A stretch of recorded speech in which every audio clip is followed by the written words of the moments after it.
Bismillahirrahmanirrahim. Assalamualaikum warahmatullahi wabarakatuh. Perkenalkan, nama saya Andi Muhammad Idlan Hussein, merupakan mahasiswa Fakultas Syariah dan Hukum Islam, program studi Hukum Keluarga Islam semester 2. Baiklah, pada kali ini saya akan menjelaskan mengenai materi tentang demokrasi yang nantinya akan menjadi nilai dalam mata kuliah Civic Education. Baiklah, langsung saja. Yang pertama yang ingin saya jelaskan yaitu hakikat demokrasi. Kata demokrasi berasal dari dua kata dalam bahasa Yunani, yaitu demos yang berarti rakyat dan kreator atau kratin yang berarti pemerintahan.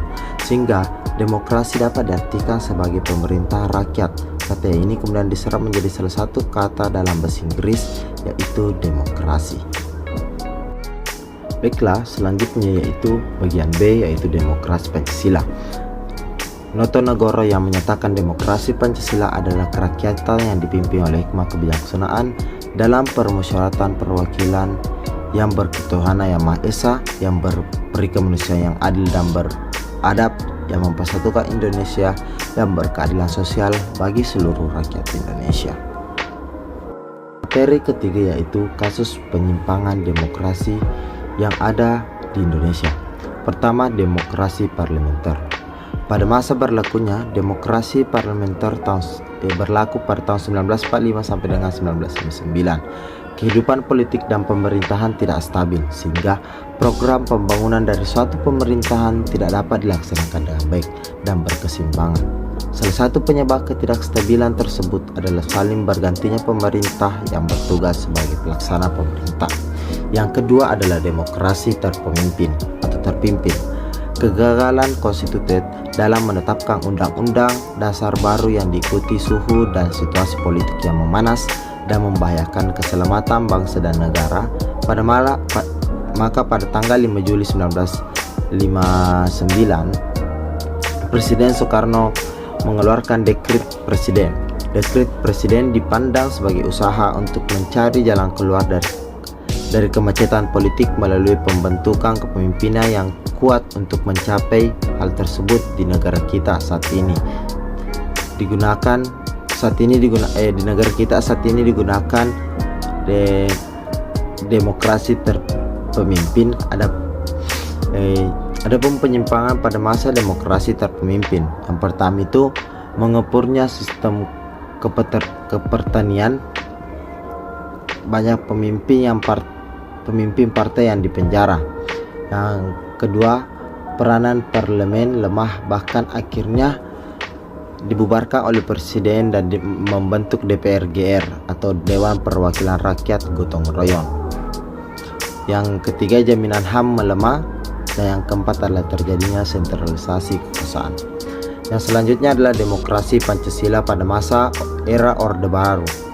Latar belakang munculnya demokrasi Pancasila adalah adanya berbagai penyelewangan dan permasalahan yang dialami bangsa Indonesia pada masa berlakunya demokrasi parlementer dan demokrasi terpimpin. Namun, perjalanan demokrasi pada masa Orde Baru dianggap gagal karena pertama, rotasi kekuasaan eksekutif hampir dikatakan tidak ada.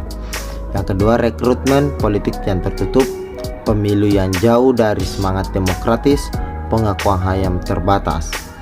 Selanjutnya, demokrasi pasca era reformasi.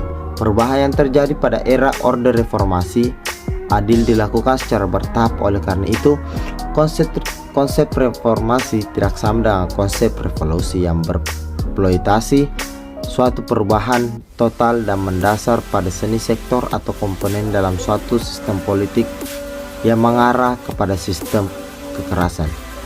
Adapun masalah pada masa demokrasi reformasi, yang pertama adalah institusi